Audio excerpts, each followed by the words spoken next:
Yo, this show is insane. Peacemaker has to be one of the most interesting and wildest DC shows that's come out as of recently. And, it's directed and written by James Gunn.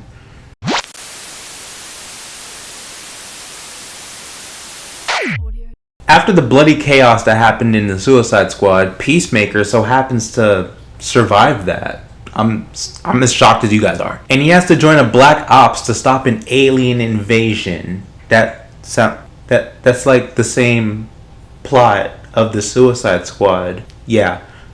But it somehow gets more ridiculous.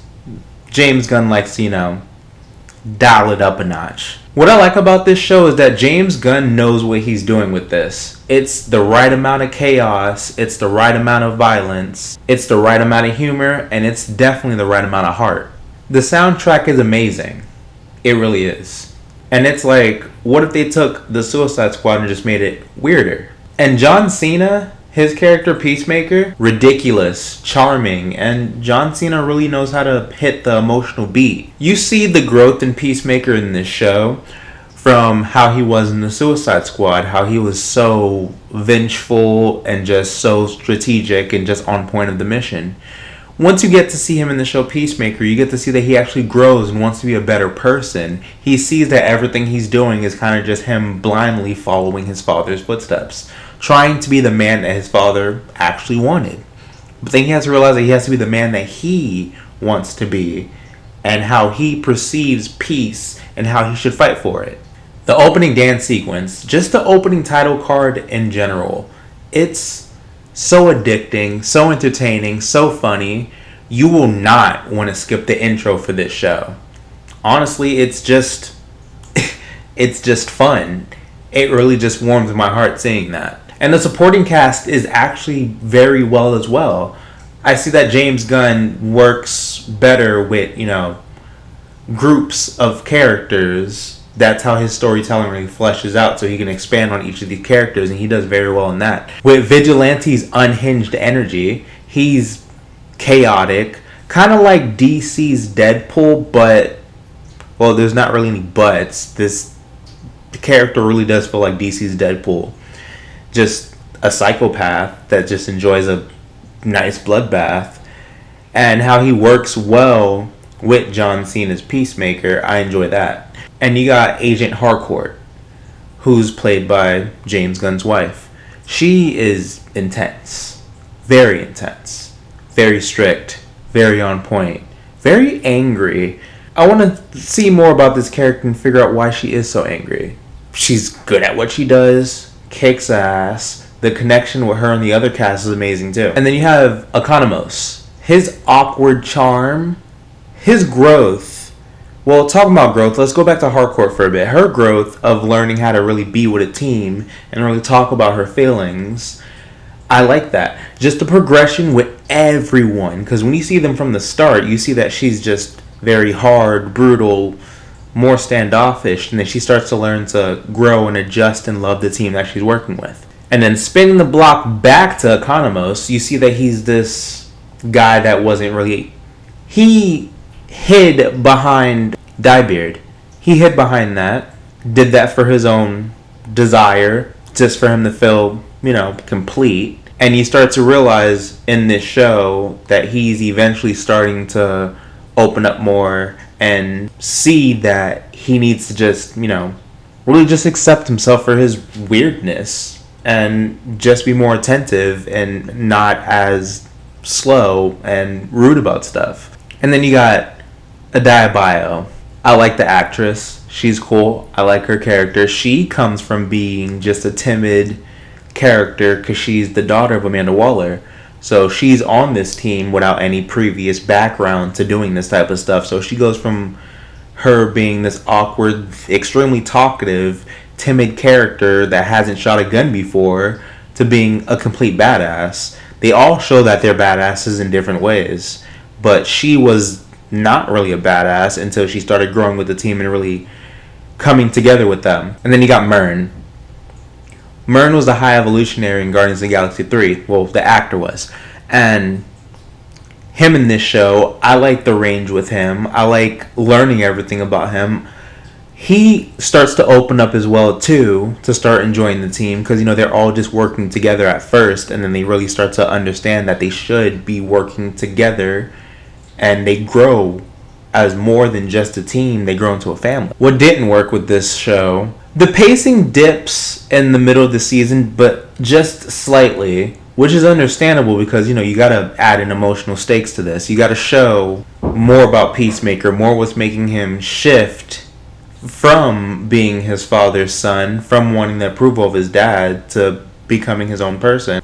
But it really, really dips for like a little bit though. So that's just one of the flaws I can actually point out. I'm forcing myself to talk about what's there not to like about this. The butterfly villains, they get a bit repetitive. It's just the whole brainwash type stuff like in the Suicide Squad with Starro, but it's just more expanded on since the TV show.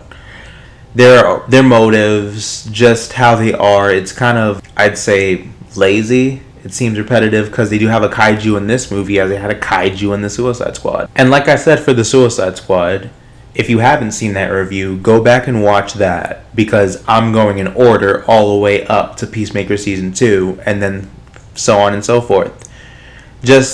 I have Superman on my page as well if you guys want to see that. I'm just trying to go in order since I started Superman first. James Gunn's humor really isn't for everybody. It's either balanced or it's a little too much. There's a scene in season 1 where I felt like it should have been more emotional, but then it wasn't. It just got reduced to a fart joke, which can be expected when you're dealing with a James Gunn type thing, because there is a lot of heart, but then it slowly gets pushed to the side by like the random misplaced humor. But that's just my opinion.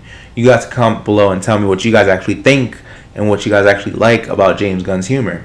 And the standout moments in this show to me is just Eargly hugging Peacemaker. Just a lot of stuff with Peacemaker, because he's really an enjoyable character, even though he is an a-hole, but you do tend to just love him. You loved him in the Suicide Squad, and you guys loved him in this. And just his scenes with Eargly, and with Eargly hugging him, was just so cute, and just shows that you can actually give heart to these type of characters. Like, you can give heart to an eagle that has like no dialogue, but you can see how much he loves that eagle, and vice versa. And the storyline with Peacemaker's dad, and you realize why Peacemaker's the way that he is when he unalived his brother when he was younger, and that whole thing, and just how his dad resented him more for that.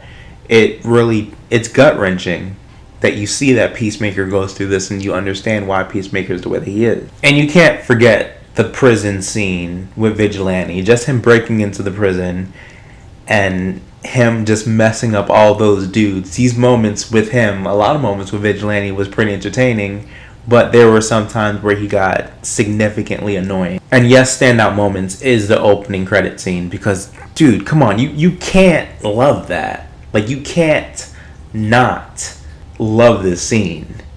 Like, it's so cool, and it's just so funny. I love it. This show balances ultra violence with some loving family dynamic stuff in, which definitely shouldn't work on paper, but it surprisingly does. It feels like a natural continuation of the Suicide Squad's tone. How it got ripped from the Suicide Squad to Peacemaker, I just love the transition because the tone doesn't really shift much. It's just more stretched out to give the character more depth, which they do. That's how come Peacemaker currently is building up to be a household name. He's been in so much stuff after this. Peacemaker is basically the Suicide Squad, but just a continuation on TV. Same chaos tone, same Amanda Waller and Argus tie-ins.